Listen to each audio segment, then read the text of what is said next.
For the most part, I'm kind of over the musician biopic subgenre. This was already done to death back in the 2000s, which resulted in Dewey Cox making fun of these movies, though they've never stopped after that, and it feels like they've become so formulaic to the point it's hard for any new entries to really stand out. But thankfully, Kneecap is one of those movies that does manage to stand out. Now, it's a biopic in a loose sense. While the big turning points are based in reality, a lot of what comes in between is heavily fictionalized, but it at least allows the movie to not be boxed in to the typical formula of these sort of films. There are a lot of wild shenanigans on display from the hip-hop trio, who all play themselves in their acting debuts and are all actually really solid actors, especially JJ.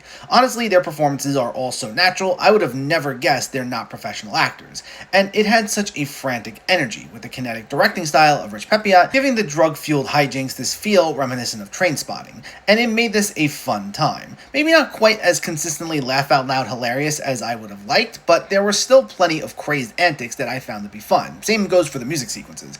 I never listened to any of the group's music prior to this, but each time their songs were blasting in the background or we see them performing, I was instantly hooked. And there's also a solid supporting turn from Michael Fassbender as Naisha's father, who's on the run from the authorities, and he initially feels a little underutilized, but by the end he gets his moment to shine with one of the film's most badass moments. But what I also appreciated is the film's themes of preserving identity, especially when it comes to indigenous cultures. There's a big plot point about maintaining the Irish language that I found very poignant and didn't clash with some of the wacky material. And again, it gives this stronger emotional material to latch onto than just being a typical greatest hits of a musician's life. And it overall made this a really solid watch. Even if you never listened to any of Kneecap's music before, there's still plenty to appreciate here.